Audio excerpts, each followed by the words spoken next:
অনেক দিন আগে এই শুটকি তরকারিটা রান্না করছিলাম। তো এই তো একটা বোমা মরিচ দিয়ে রান্না করেছিলাম। আর কি বলবো, সিদ্ধ বোমা মরিচ যে এত পরিমাণ ঝাল হয় বলার বাহিরে। যাই হোক, আমার কাছে কিন্তু তরকারিটা অনেক মজা লাগছে। এই তো অনেক অনেক লোভনীয় একটা তরকারি, চিংড়ি শুটকি দিয়ে রান্না করেছি, যেহেতু আমার হাজবেন্ড অন্য কোনো শুটকি খায় না।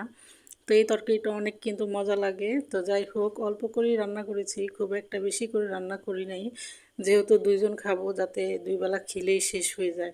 এখানে কোনো আলু দিইনি, কচু দিয়েছি, মাটির নিচে যে কচু, বেগুন, আমাদের গাছের বেগুন, গাছের মিষ্টি কুমড়া শাক, আর টমেটো দিয়েছি। এই তো আমার হাজবেন্ড সেই শুটকি তরকারি দিয়ে মুড়ি দিয়ে খাচ্ছে সন্ধ্যার সময়, তার কাছে আবার একটু ভালো লেগেছে। তা আমি বলতেছিলাম যে খাও তাহলে তুমি। এটা ছিল পরের দিন সকালবেলা। তো এখানে তো ডাটা দিয়ে চিংড়ি মাছগুলো রান্না করতেছিলাম। এই তরকারিটা কিন্তু ভীষণ ভীষণ মজা হয়েছে। আপনি দেখবেন যেটাই আপনি অল্প রান্না করেন না কেন, সেটাই কিন্তু অনেক অনেক মজা হয়। তো এখানে রাত্রিবেলা বাইলা মাছ আনছিল, ছোট ছোট বাইলা। তো এই মাছগুলো কিন্তু ভীষণ মজা। তো এত রাত্রে তো আর কুটা যায় না, তাই ফ্রিজে রেখে দিয়েছিলাম। তো এখন এগুলো বের করলাম, এগুলা ফ্রিজ করে ছাড়িয়ে তারপরে কেটে নিব।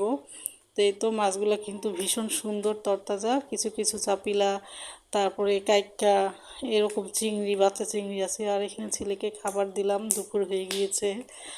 তো যাই হোক, এটা ছিল সন্ধ্যার সময়। তো ছেলে বলল যে কারেন্ট চলে গেছে, আবার বাহিরে প্রচুর বৃষ্টি পড়তেছিল, তো কিছু ভাজা পোড়া খাবে। তো আমি শর্টকাটভাবে পপকর্ন বেজে দিলাম।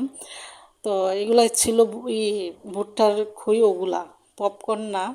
তো যাই হোক, এই তো সুন্দর মার্শাল্লাহ অনেক ফুটছে, ভালোই। তো এই তো মানে ঢাকনা ওঠানোর পরও গায়ে ছিটে আসতেছিল। তো আমার ছেলেও বলতেছিল যে আম্মু ঢেকে দাও তাড়াতাড়ি। তো এই তো ভাজা শেষ, এখন প্লেটে নিয়ে বারান্দায় বসলাম। বারান্দায় মানে ছিটা ছুটা আসতেছিল না, তো বাতাস আসতেছিল মিষ্টি মিষ্টি, খুবই ভালো লাগতেছিল। আর বসে বসে খাচ্ছিলাম। আর এই পপকর্নগুলা মানে পপকর্ন না, ভুট্টার খইগুলো অনেক শক্ত শক্ত হয়, আর পপকর্নগুলো একটু নরম নরম হয়, এটাই হলো। তো যাই হোক, এই তো কারেন্ট চলে এসেছে। তো আমি একটু রান্না বান্না করব, এখানে আম ডাল রান্না করব। তা আম দিয়েছি, অত টক হয় নাই, পুরো একটা দিলে ভালো হতো, তো অর্ধেক দিয়েছিলাম। তো যাই হোক, ডালটা কিন্তু ভীষণ ভীষণ মজা হয়েছে, শুধু ধনে পাতাটা মিস করেছি। আর সেই বাইলা মাছের তরকারিটা ধুন্দুল আলু দিয়ে রান্না করেছি, এটাও ভীষণ ভীষণ মজা হয়েছে। তো অল্প করে রান্না করেছি, যেহেতু দুজনই খাবো এর জন্য। তো এই তো মাছগুলো দিয়ে দিলাম, আর মাছটা একটু বেশি হয়ে গিয়েছিল। তো যাই হোক, আমি একটু বেছে বুছে খেয়েছি। আমি আবার গিজগিজা মাছের তরকারি খেতে পারি না, আমার কাছে ভালো লাগে না। মানে গুঁড়া মাছ অত পছন্দ করি না, কিন্তু তরকারিটা কিন্তু ভীষণ মজা হয়, এর জন্য খাই, তাছাড়া না।